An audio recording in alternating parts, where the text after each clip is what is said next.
What is the most hurtful thing a medical professional has ever said to you? When I was in middle school until 10th grade, would get violent nausea anytime I got hungry.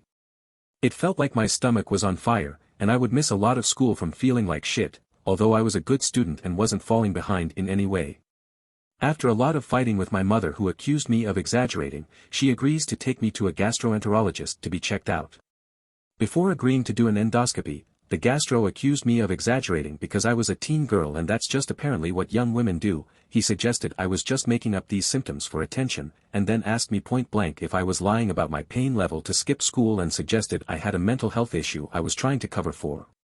I had fucking GERD and severe acid reflux, as confirmed by the endoscopy he reluctantly agreed to perform on me.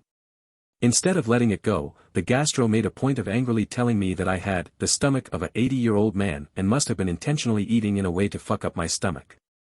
I have a family history of stomach problems and GERD. I don't understand why it was so implausible that my brother could have acid reflux at a young age, but I must be a hysterical liar when I claim to have the same symptoms in my teens.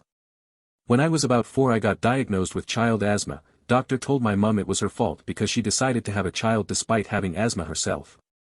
WTF. It's not like it's a super rare disease that can be tested in the womb or something.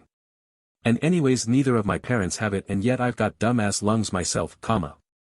In the ER, about 6 months pregnant, with heavy spotting and no noticeable fetal movement. Idiot doctor is unable to find the baby's heartbeat. Just looks up at me and says, yep, probably dead in there. He couldn't possibly have said it in a more casual, offhand manner. Note, I delivered my son 3 months later, perfectly healthy. I'm sure it's not that bad. The intake nurse at the inpatient psychiatric unit I was checking myself into after a suicide attempt following a sexual assault. ETA, thank you to folks who commented or PM'd me. I am okay. I did a short stay at inpatient and everyone else who worked there, and, honestly and maybe more significantly, everyone else who was also staying there, was kind, thoughtful, helpful, and seemed to be much better at their jobs. This was about 2 years ago now. Things are better but not perfect. I think that sometimes, that is hard especially for people who are in my life. They seem to be waiting for a version of me that is, perfectly fine, and I am not sure she exists anymore. But it is better than it was, most of the time. Sometimes it is harder, or at least similar, but I am still here and sometimes, being still here, is okay being the only success of the day.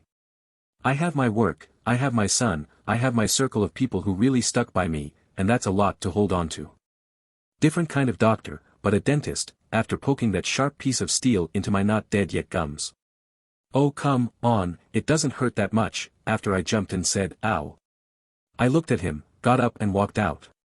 I now have a very nice dentist. He asked me if I felt lonely. I said I don't think of myself as lonely. He wrote down lonely and underlined it. Edit, thank you kind strangers for gold and silver, I'll show it to my friend, oh. I went to get a lump on my groin checked out, and had to remove my underpants. The doctor started a whole speech about size isn't everything, which isn't what I went there for. Similar thing happened to me when I was 14. I was getting a physical exam and during the turn and cough portion of the exam my doctor said, don't worry, it'll grow more. That stung a little bit. He said I should be happy carrying around a bit of weight. Because in drought the fattest cows die last. Seriously WTF. Was having digestive issues I eventually learned were a result of my undiagnosed cancer. Doctor suggested I should wipe better. I went to get an earache checked and the first thing the doctor said was, yeah so I'm gonna put you on some medicine for the ear but we've gotta do something about your face, your acne is absolutely terrible. Thanks doc. I woke up in the hospital and heard a nurse running out saying, he's awake. The doctor comes into the room and tells me to move my toes. I ask them where I am and what's going on, he just gets more insistent that I move your toes. I asked again where I was and that was going on, he almost yells at me, move your toes. I said I am moving my toes, and immediately he says, you will never walk again. That's how I found out I was a paraplegic at 21 years old. I had been in a single car wreck and was thrown 70 to 80 feet from the car and my vertebrae was dislocated and laying next to another one. I don't remember the car wreck but that exchange with the doctor is burned into my brain, and that was 31 years ago. Edit 1, damn this blew up. Thank you to you all for your comments. I had a seatbelt on but went off a small hill next to the interstate after clipping an end of the guardrail. Flipped the car down the hill and seatbelt gave way under the pressure and I went out the driver door window. My back collapsed around the door sill and dislocated one vertebra next to the one below it.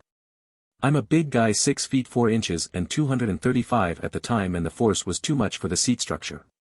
I found out all these details over the next few weeks while I was in rehab. Edit 2, Gold and Silver. Thank you. Didn't think this story would touch as many as it has.